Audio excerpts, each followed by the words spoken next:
Welcome into NBA Now by Chat Sports. I'm Harrison Graham, and the NBA trade deadline is slowly approaching as it'll be here on February 9th. And on today's show, we cooked up 5 blockbuster trade ideas that could make sense and maybe, just maybe, could go down between now and February 9th.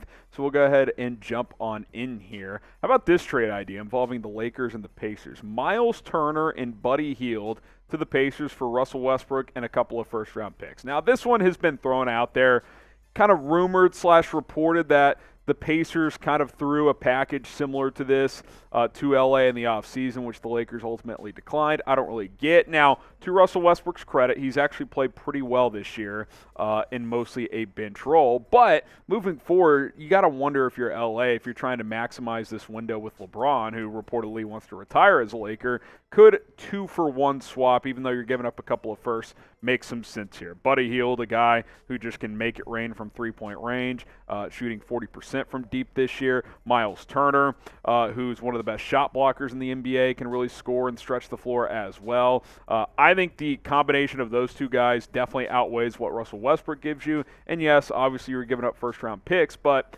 LeBron is still an unbelievable player. This is the time. Like, if you're going to try and get another title with LeBron as your centerpiece, you got to make moves now. Even if you're not winning that title this year, these two guys could be a part of the future. Sure, you'd have to make a decision on Turner, but LA's not too far back in the playoff race where they couldn't just get in. And a team with LeBron on it, if you get into the playoffs, you're going to have a chance. Hopefully Anthony Davis could get healthy as well, because he was playing like an MVP before he got hurt. He was that good.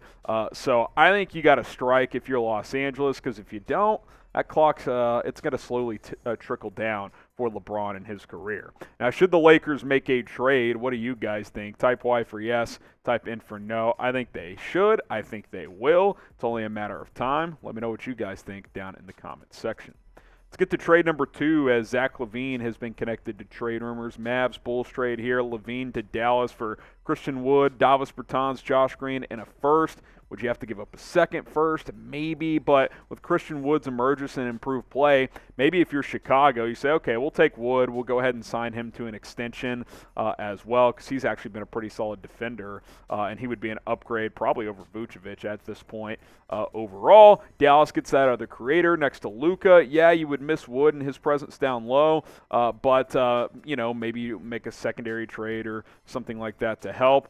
If the Mavs decide they don't want to extend Wood, or Wood's not willing to sign an extension on their terms, then maybe you move him at the deadline, because that means there's a pretty decent chance, a la Jalen Brunson, that you would lose him in NBA free agency. So the Mavs got to figure that out over the next month or so. Obviously, Zach LaVine is a great player, and he's really started to pick it up. He was kind of struggling earlier in the year with his shooting splits, but those have improved. 47% from the field, 40% from three. He's a flat-out bucket. Now, not a great defender, and a backcourt of Luka and LaVine, you would need some perimeter defenders, which you have Dorian Finney-Smith.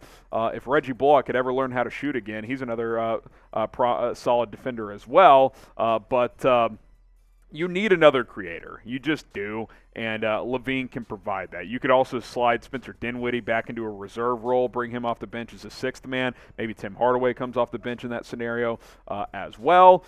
So we'll have to wait and see what happens on that front. But LaVine to Dallas could be interesting. Bulls could be looking to make some moves and deal out some talent. Now, don't waste money. Use Rocket Money, as Rocket Money is going to help you cancel any unnecessary subscriptions and lower your monthly cost in terms of spending. Go ahead and download the app, rocketmoney.com/NBA Now. Rocket Money, formerly known as True Bills. Most Americans believe that they spend $80 per month on subscriptions. Reality is most of us spend well over $200, because you think about it, with all the streaming services out there, you're like, oh yeah, I'll just dump cable and I'll add all these. Well, it ends up adding up to quite a bit of money. Netflix, Hulu, Prime Video, etc. What Rocket Money allows you to do is view all of your subscriptions on one screen. You could say, okay, I want to keep these, cancel that one, cancel this one, keep this, yada, yada, yada.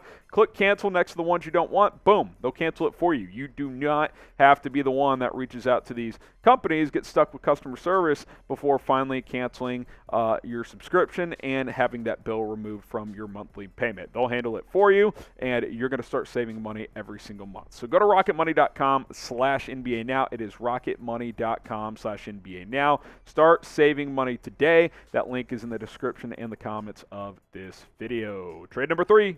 76ers Knicks trade idea. Evan Fournier, Cam Reddish, a first, and Isaiah Hartenstein to the Sixers for Tobias Harris. Now, there's been some Toby trade rumors in the past where, the Sixers like him, but has he always been the best fit with Embiid? That's a fair question, especially now with the emergence of, who am I thinking of? Tyrese Maxey, along with, James Harden playing well again.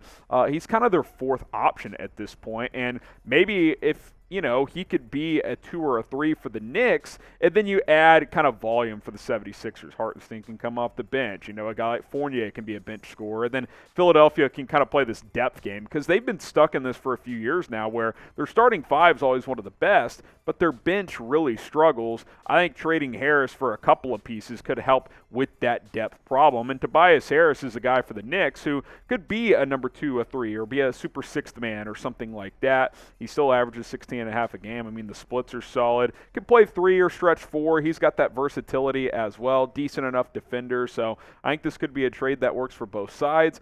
Be interesting to see if these two teams could work out a deal. Now, the NBA trade deadline, like we said earlier, is less than a month away. February 9th, we are currently on January 12th. So, hey, listen, the time is going to come up soon for teams to start making trades. We've already seen a couple minor ones. So hit the subscribe button. We're going to have full trade deadline coverage when it's here. We'll be live here on Chat Sports. So don't miss it. It's NBA Now by Chat Sports. Subscribe to the channel today.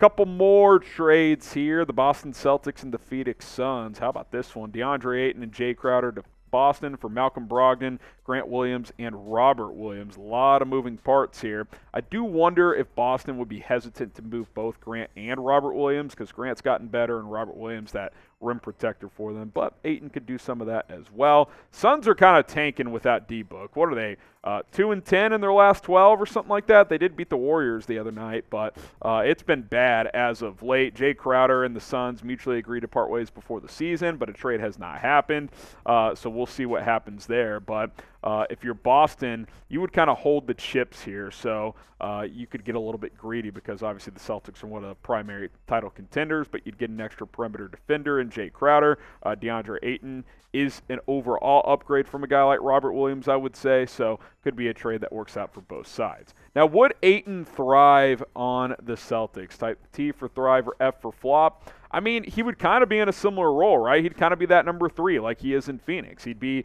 behind Jason Tatum and Jaylen Brown, but he'd probably be that number 3 guy ahead of Marcus Smart in Boston. So what do you guys think? T for thrive or F for flop?